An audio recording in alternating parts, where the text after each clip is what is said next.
आज हम next control start कर रहे हैं, data grid view. Very important control. और ये डेटाबेस के साथ आमतौर पे बहुत ज़्यादा इस्तेमाल होता है। तकरीबन 99% ये डेटाबेस के साथ ही इस्तेमाल होता है। डेटाबेस का डाटा उठा के लोड किया जाता है इसके अंदर। इससे पहले हमने लिस्ट व्यू पढ़ा था, वो भी डाटा को शो कर रहा था इसके ऊपर, लेकिन वो सिर्फ डेटाबेस के साथ अटैच नहीं होता। वो किसी और डाटा को भी वहां पर डिस्प्ले करवाने के लिए यूज हो सकता है। ठीक है। और वो नॉर्मली इतना एफिशिएंट भी नहीं है। लिस्ट व्यू कंट्रोल इतना एफिशिएंट नहीं है, उसकी फीचर्स जो है ना वो बहुत लिमिटेड सी हैं उसकी। लेकिन इसके अंदर डाटाबेस से रेलिवेंट बहुत सारी चीजें हैं। ठीक है। आमतौर पर डाटाबेस से जब भी डाटा उठाया जाता है तो इसी के अंदर ही डिस्प्ले किया जाता है। ठीक है। तो हम सबसे पहले जो प्रीवियस हमारी एक एग्जांपल थी ना कि हमने कुछ कॉलम्स बनाए थे ये वाले। ये लिस्ट व्यू के अंदर हमने ये कोड लिखा था। हम इसी कोड को लिखते हैं। हम डाटा ग्रिड व्यू बनाते हैं और इसको हम एंकर की प्रॉपर्टी लगा देते हैं इसके ऊपर, ताकि रीसाइज करते हुए प्रॉब्लम ना हो। और यहां पे लगा देते हैं एक बटन।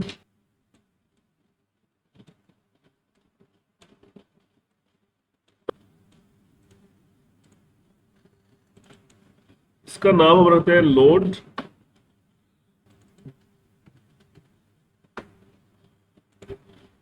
और ये जो फॉर्म है इसको हम रीसाइज कर देते हैं इस तरह से।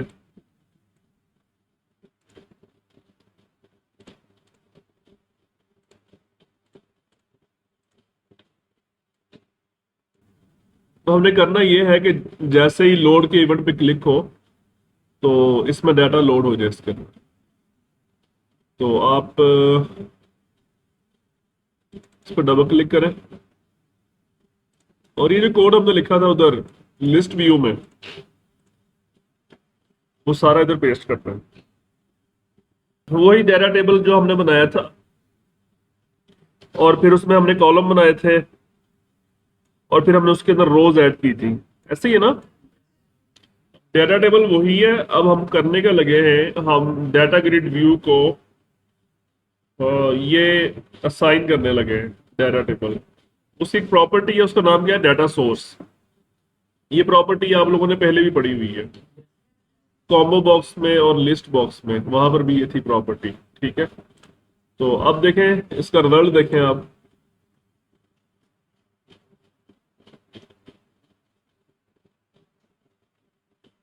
ये लोड पे क्लिक करते हैं तो ये डाटा हमारे पास आ गया। ठीक है। समझ आ गई ये बात। डाटा तो हमारे पास लोड हो गया है। अब इसमें नेक्स्ट जो हमने एक चीज देखनी है वो क्या है, ये है सबसे पहले allow users to add rows and allow users to delete rows. तो इसमें अगर आप इसको देखें, ये इस वक्त एग्जीक्यूशन मोड में है। यूजर इसमें बहुत सारे काम कर सकता है। इसमें फर्स्ट ऑफ ऑल तो ये रीसाइज कर सकता है कॉलम्स को, रोज को। और फिर इसमें डबल क्लिक करके यूजर इसको चेंज भी कर सकता है। फॉर एग्जांपल ये यूजर ने चेंज कर दिया। ठीक है। यहाँ पे भी यूजर ने चेंज कर दिया। यानी यूजर इस काबिल है कि वो उसको एडिट कर सकता है। और अगर फर्ज करें यूजर ने यहाँ पे क्लिक किया और डिलीट का बटन प्रेस किया तो यूजर डिलीट भी करने के काबिल है। यूजर इन रोज को डिलीट भी कर सकता है। और अगर यूजर चाहे तो ये यहाँ पे स्टार का बटन लगा हुआ है कि यूजर यहाँ पे नया डाटा एंटर भी कर सकता है। ठीक है।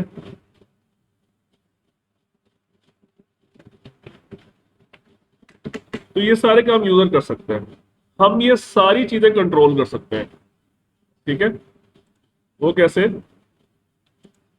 सबसे पहले तो ये आप दो प्रॉपर्टीज हैं, इसको देखें क्या लिखा है, अलाउ यूजर्स टू ऐड रोज। तो इस पे प्रॉपर्टीज में जाएं। ये प्रॉपर्टी है, इस वक्त ट्रू है नहीं है, तो फॉल्स करें क्या होगा? अब यूजर इसको रोज ऐड नहीं कर सके। अब देखिए यहाँ पे वो ऑप्शन ही नहीं आ रहा न्यू रो का। ठीक है। और इसी तरीके से डिलीट को अगर आप फॉल्स कर देंगे तो फिर क्या होगा? अब ये सारी चीजें उधर लिस्ट व्यू में नहीं थी हैं, ठीक है। ये देखिए मैं डिलीट की प्रेस कर रहा हूँ, ये डिलीट नहीं करने दे रहा। Okay, allow users to order columns. Order का मतलब क्या होता है? बेसिकली ऑर्डर कॉलम्स का मतलब यही है, कॉलम्स की रीपोजिशनिंग, एक कॉलम को उठा के आगे कर देना और उनको पीछे कर देना, ठीक है। अभी पहले ये फॉल्स था ना ये, तो अभी यूजर जो है इसकी रीपोजिशनिंग नहीं कर सकता कॉलम्स की, यानी इसको उठा के मैं आगे नहीं लेके जा सकता ना। और अगर मैं इसको ट्रू करूंगा फिर रीपोजिशनिंग हो जाएगी इसकी, ठीक है। ये उसको इधर ले आए। Okay, allow users to resize columns. इसका क्या मतलब है रीसाइज कॉलम्स का? बिल्कुल ठीक है, ये अभी हम ये प्रैक्टिस कर भी रहे थे ना ये वाली। और ये रोज को भी रीसाइज कर सकते हैं, तो ये दोनों चीजें हम इनेबल डिसेबल कर सकते हैं, ठीक है। अच्छा, उसके बाद नेक्स्ट क्या है? ऑटो साइज कॉलम मोड, इसको देखते हैं। ये है जी ऑटो साइज कॉलम मोड, अभी नन है ना। आप इस पे क्लिक करें और column header, all cell, displayed cell, displayed cell पे क्लिक कर रहे हैं, ठीक है। देखिए हम इसका क्या रिस्पॉन्स आता है।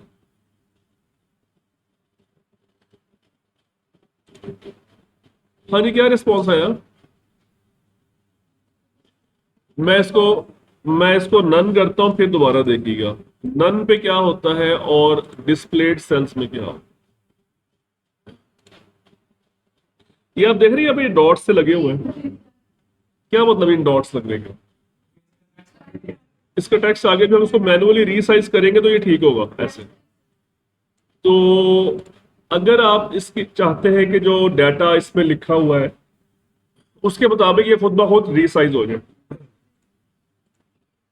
तो इसमें डिस्प्लेड सेल पे क्लिक करें, ठीक है।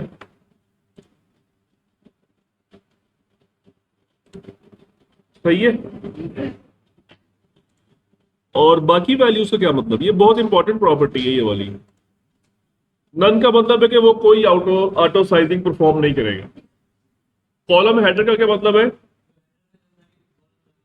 हेडर का जितना टेक्स्ट उसमें लिखा हुआ है उसके मुताबिक करेगा, यानी ऑटो साइज समझ आ गई। इसमें ऑल सेल का क्या मतलब होगा? अच्छा, ऑल सेल में और डिस्प्लेड सेल में क्या डिफरेंस है? देखिए इसमें अभी जो डाटा आपके सामने शो हो रहा है ना, सिर्फ 4 रिकॉर्ड्स आ रहे हैं, लेकिन इसमें हजारों रिकॉर्ड्स का डाटा भी आ सकता है। लेकिन एक वक्त में सारे रिकॉर्ड्स आपके सामने तो नहीं होंगे ना, कुछ हिडन भी होंगे, आपके वो नीचे होंगे उसके, और स्क्रॉल डाउन करके नीचे जाकर देखने पड़ेंगे आप। तो डिस्प्लेड सेल्स का मतलब है कि वो रिकॉर्ड जो आपके सामने आ रहे हैं डिस्प्ले है। और आल का क्या मतलब है? जी। तो और आखिरी है फिल। फिल का मतलब यह होता है कि उसने जो पूरा कंट्रोल का साइज है उसके अंदर अपने आप को एडजस्ट करना है उसमें, इस तरह से उसमें जो भी आपकी रिक्वायरमेंट है आप उसको यूज कर लें, ठीक है। ऑटो साइज रो मोड, रो मोड का क्या मतलब है? ऑटो साइज रो मोड,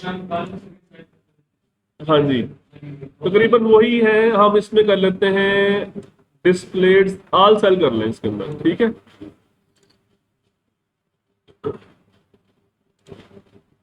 अब आपने कुछ नोटिस किया कि इसमें रोज की हाइट इंक्रीज हुई है? नोटिस किया आप लोगों ने? पहले रोज की हाइट इतनी ज्यादा नहीं थी। आ, हम ऐसा करते हैं, इसको मजीद चेक करते हैं।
ओके, जो प्रॉपर्टीज हैं जो यहाँ यहाँ बाहर से चेंज कर रहे हैं ना, इसका इम्पैक्ट पड़ रहा है इसके डिजाइन के ऊपर।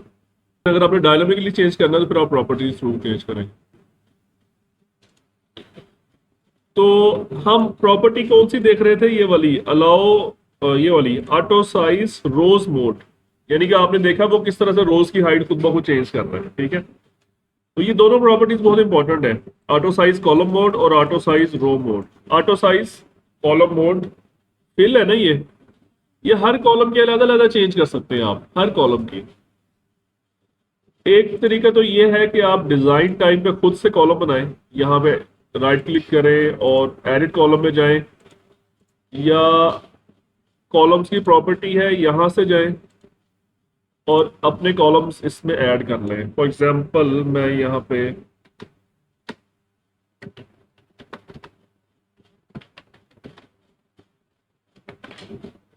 चार कॉलम बना लिए मैंने।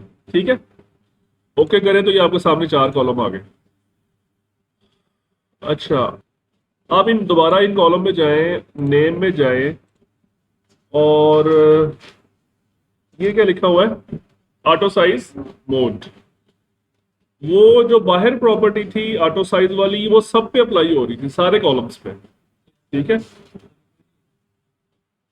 ये वाली ऑटो साइज कॉलम मोड ये सब पे अप्लाई हो रही है।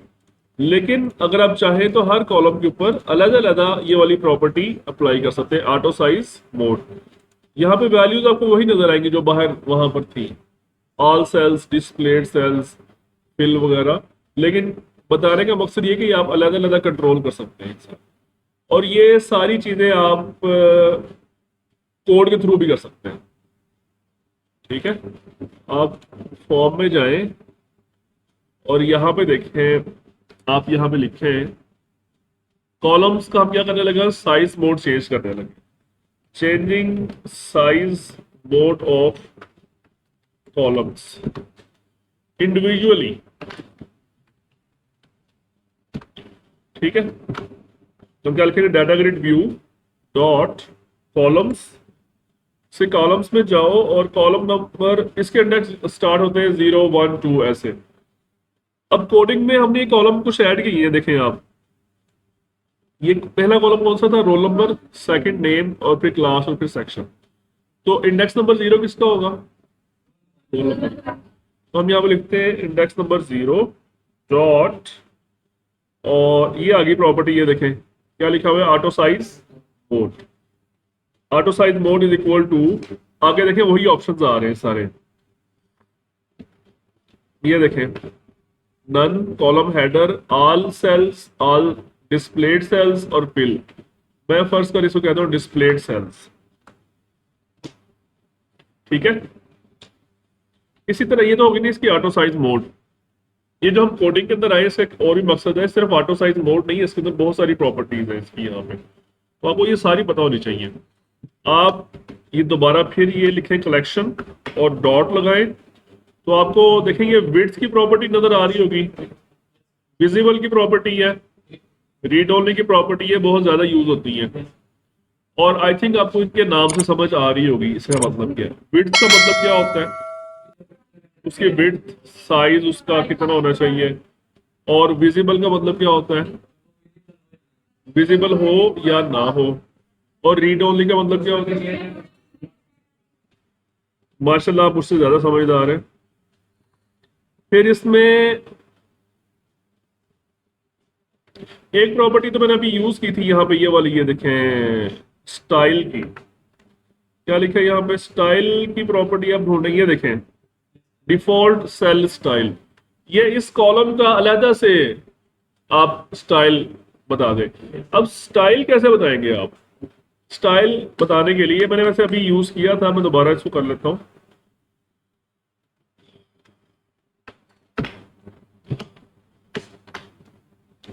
सेल का स्टाइल कैसे बताया जाएगा, इसके लिए पहले आप ऐसा करें, एक क्लास, उसका नाम क्या है, data grid view cell style, ये क्लास का नाम है।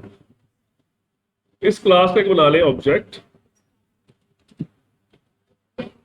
बन गया ऑब्जेक्ट।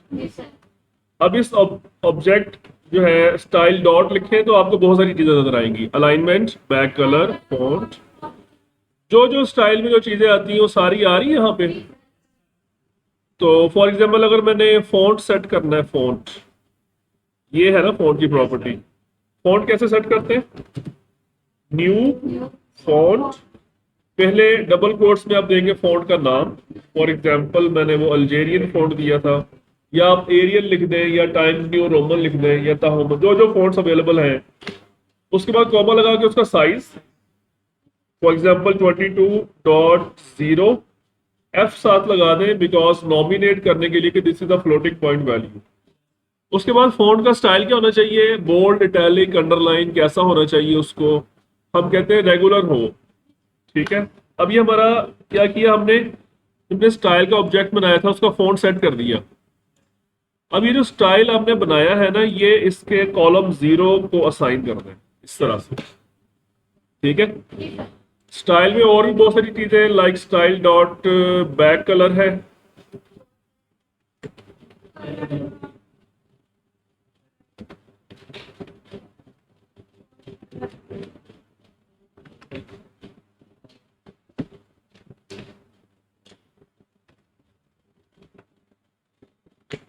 अब हम सिर्फ इतना काम करके इसको रन करके देखते हैं।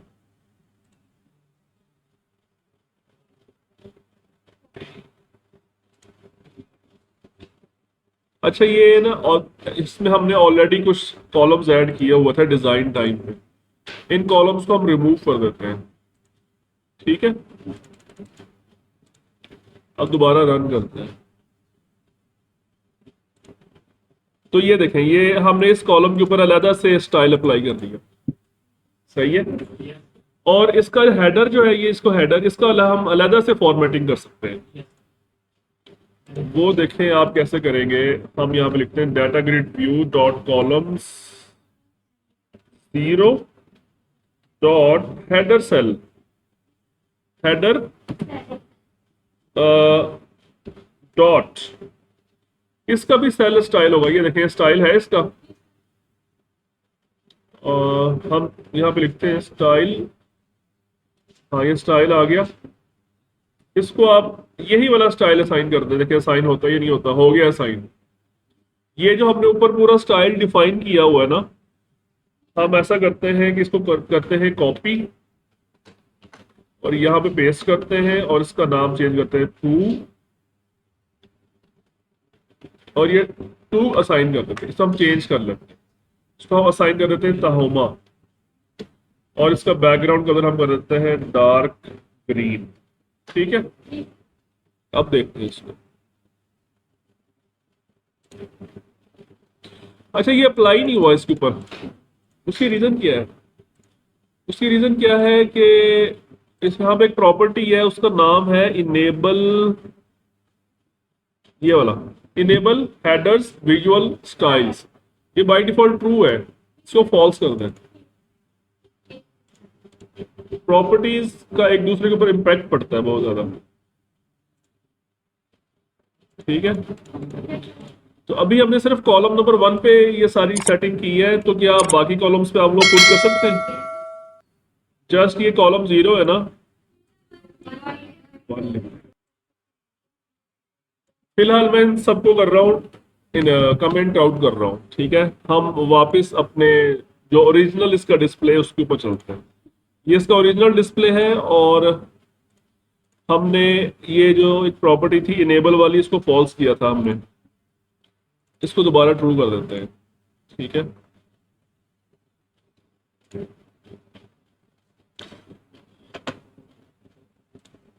अब नेक्स्ट जो हमने प्रॉपर्टी देखनी वो है सिलेक्शन मोड। ये वाली बहुत इंपॉर्टेंट प्रॉपर्टी है, ये मैं बहुत ज्यादा इस्तेमाल करता हूँ। ये वाली क्या लिखा हुआ है? रो हेडर सिलेक्ट, इसको आप कर दें फुल रो सिलेक्ट। एक तो ये काम करें, और दूसरा इसको करें आप read only, read only true कर दें, और मल्टी सिलेक्ट कर दें फॉल्स। देखिए फुल रो सिलेक्ट करने से क्या होगा कि जब यूजर किसी भी सेल पे क्लिक करेगा तो पूरी रो सिलेक्ट होगी। बिल्कुल, रीड ओनली ट्रू करने का मतलब ये होगा कि यूजर सिर्फ देख सकेगा, एडिट नहीं कर सकेगा। मल्टी सिलेक्ट का मतलब फॉल्स, ये इसका क्या मतलब है? एक रो सिलेक्ट होगी, दो रोज या दो से ज्यादा सिलेक्शन नहीं। और यहाँ पे ये आप स्मार्ट टैग पे क्लिक करें, ये इनेबल एडिंग, इनेबल डिलीटिंग, इसको भी खत्म करते हैं। ये यही काम किया है जो हमने यहां से करते हैं, ये वाला अलाउ यूजर्स टू ऐड रोज, इसको फॉल्स कर दिया, डिलीट को भी फॉल्स कर। जी जी।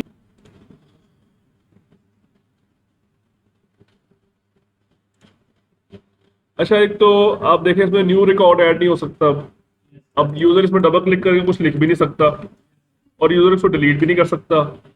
और मतलब ये रीड ओनली हो चुका है इस वक्त। और यूजर जब क्लिक कर रहा है तो पूरी रो सिलेक्ट हो रही है, और मल्टी सिलेक्शन में नहीं हो रही, कंट्रोल दबा के या शिफ्ट दबा के मल्टी सिलेक्शन नहीं हो रही। अब इसमें हमने करना क्या था? हाँ, सिलेक्शन मोड बता दिया मैंने आपको, यही फुल रो सिलेक्ट। तो अब नेक्स्ट इसमें क्या बताना था? हाँ, अल्टरनेट कलर्स होते हैं रोज के, ये वाली प्रॉपर्टी है अल्टरनेटिंग रोज डिफॉल्ट सेल स्टाइल। तो सबसे पहले तो आपको ये पता होना चाहिए कि रोज का ये है ना, रोज डिफॉल्ट सेल स्टाइल, इसमें चलते हैं और इसका बैकग्राउंड कलर हम करते हैं चेंज। हम फॉर एग्जांपल ये वाला कलर कर देते हैं, ठीक है। देखते हैं यहां से अप्लाई होता है या नहीं होता। ये तो रोज का जो है ना वो कलर अप्लाई हो गया है। एक होती है रो डिफॉल्ट सेल स्टाइल, और एक होता है अल्टरनेटिंग रोज, ये वाला। ये दोनों आपस में लिंक है, रोज डिफॉल्ट सेल स्टाइल और अल्टरनेटिंग रोज। इन दोनों में क्या डिफरेंस होता है? रोज और अल्टरनेट रोज, इन दोनों में क्या डिफरेंस होता है? बिल्कुल यही मतलब है इसका, इवन रोज एंड ऑड रोज, ठीक है। तो पहली जो रो होती है वो रो डिफॉल्ट सेल स्टाइल है, और जो नेक्स्ट होगी वो अल्टरनेट रो है। फिर जो तीसरी रो होगी वो फिर दोबारा रो डिफॉल्ट सेल स्टाइल, और चौथी अल्टरनेट रोज। तो इस पे हम चलते हैं, और इसका बैक कलर हम करते हैं चेंज, हम इसको ये वाला कलर दे देते हैं, ठीक है। अब देखते हैं,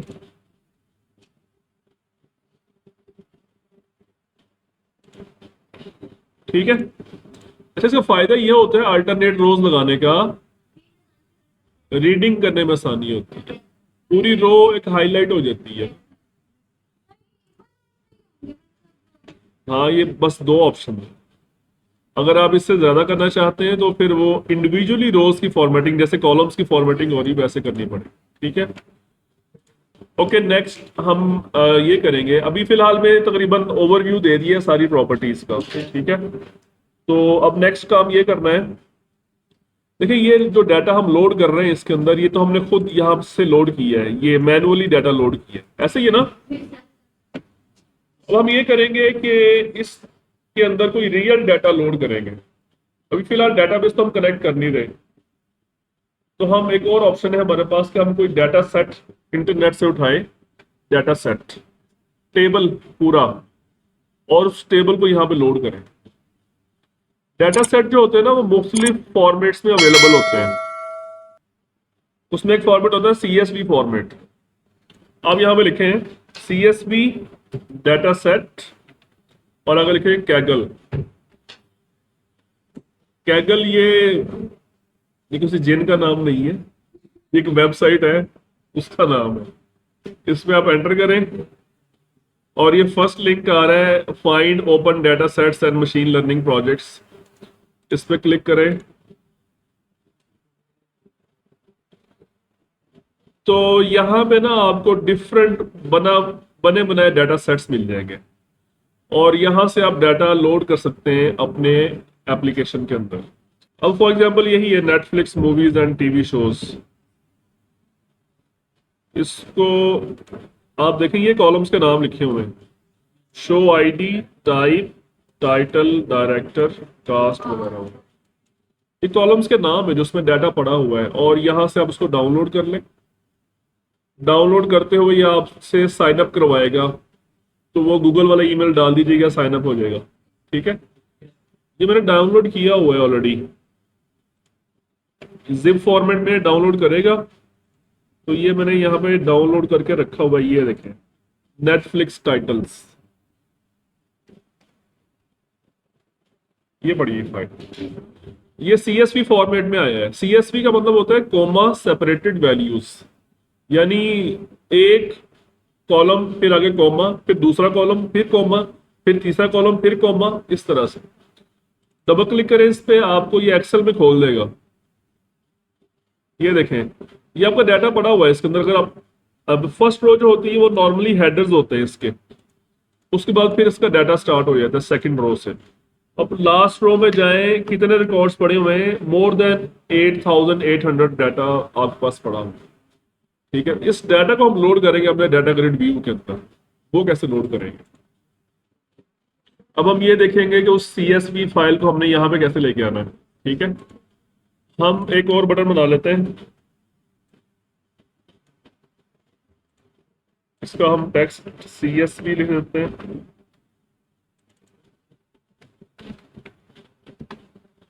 और इस वक्त इवेंट हैंडलर ओपन कर लेते हैं। सबसे पहले हमें चाहिए उसका पाथ, कि फाइल हमारी है कहां पर।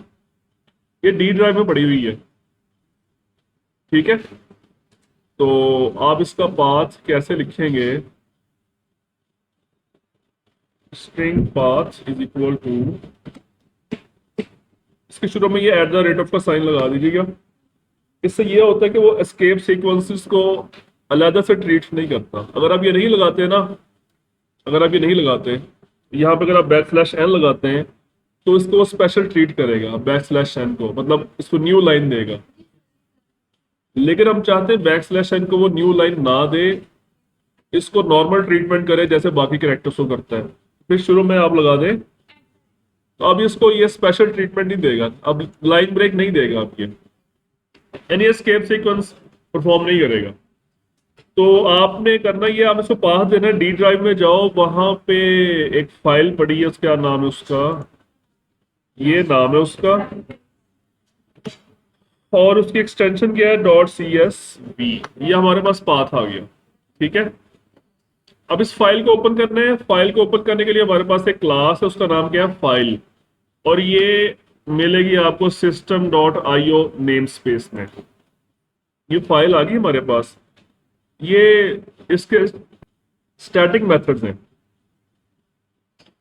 स्टैटिक मेथड्स कौन कौन से हैं? ये बहुत सारे, हम ये वाला इस्तेमाल करेंगे, read all lines, read all.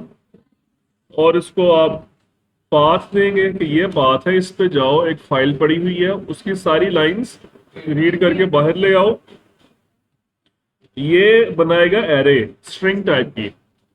तो इसलिए हमने यहाँ पे स्ट्रिंग की एक एरे बनाई उसको रिसीव करने के लिए। उसके बाद आप कोई अच्छा नाम दे रहे हो उस वेरिएबल का जहां पर डाटा रखना है, तो मैंने उसका नाम क्या रख दिया है? लाइंस। अब हमने इस लाइंस के ऊपर लूप लगानी है। आप अगर इसको एक्सेल में ओपन, अभी तो डाटा इसमें बहुत ज्यादा है, मैं इस डाटा को ना कम कर देता हूँ। एक्सेल में ओपन करें,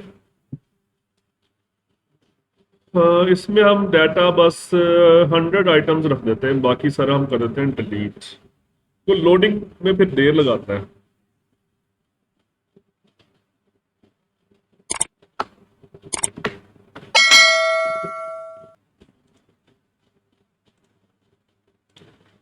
तो ये हमारे पास डाटा कम हो गया।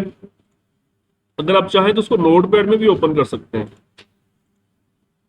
ये देखें, अब ये लाइंस हैं सारी। इसका मैं वर्ड रैपिंग ऑफ कर देता हूं। अब देखें, एक लाइन में एक डाटा आ रहा है, देखें पूरा S1 S2 S3 S4, समझ आ रही है? तो ये लाइन बाय लाइन रीड करेगा डाटा को। जब वो लाइन बाय लाइन रीड कर लेगा, उसके बाद हमने क्या करना है?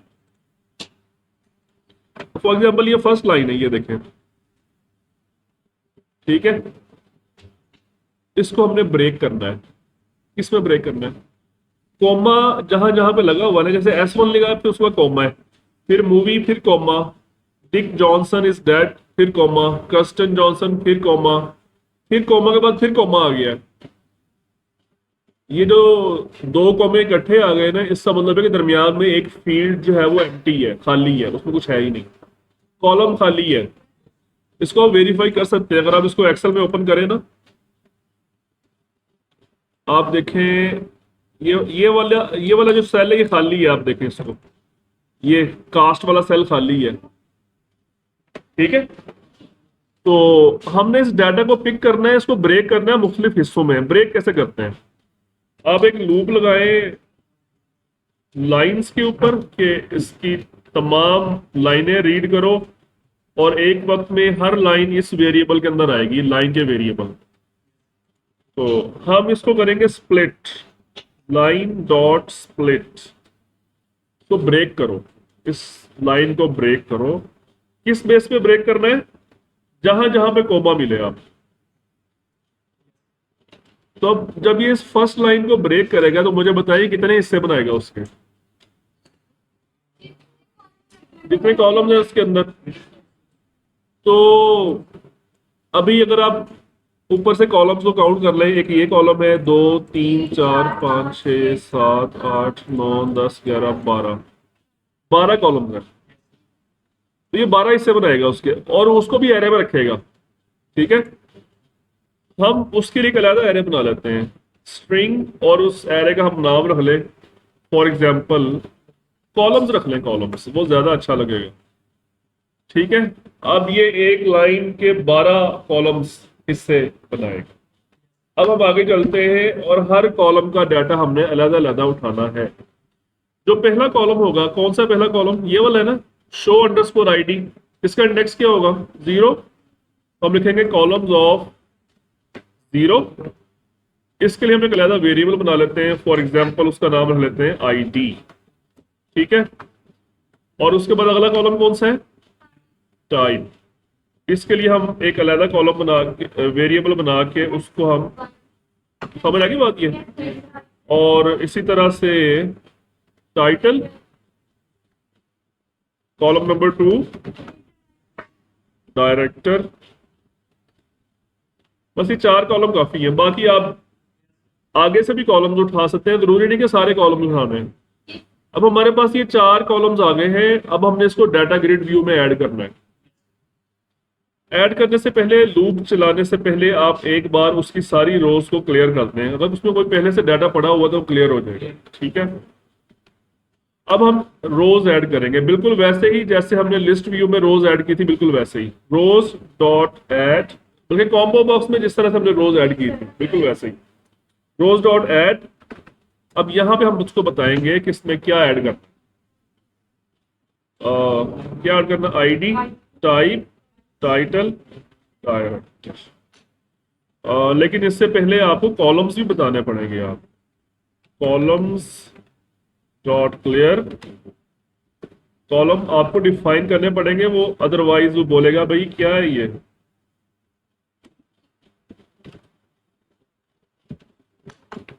ये पहले वाला आईडी है, कॉलम का नाम है, और दूसरा जो आईडी लिखा है वो उसके ऊपर जो टेक्स्ट डिस्प्ले होना है वो है। ठीक है,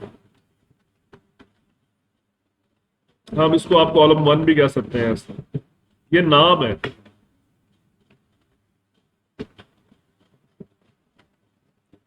और ये टेक्स्ट है जो उस कॉलम के ऊपर डिस्प्ले होना है। ठीक है,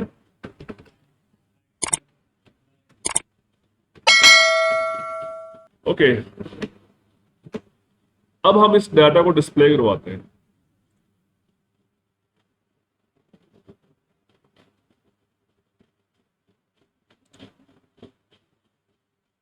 एरर क्या कह रहा था? Process can not access the file, ये वाली फाइल एक्सेस नहीं कर सकता, because it is being used by another process. क्या मतलब इसका? गुड।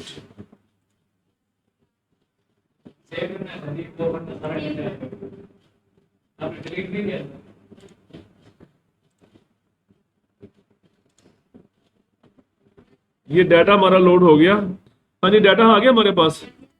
तो आपने देखा कि इसमें किस तरह से, अगर यही डाटा आप चाहें तो लिस्ट व्यू में भी शो हो सकता है, लेकिन उसकी परफॉर्मेंस स्लो है इसकी। डाटा ग्रिड व्यू में एक वक्त में हजारों रिकॉर्ड्स डिस्प्ले हो सकते हैं। ठीक है, क्लियर?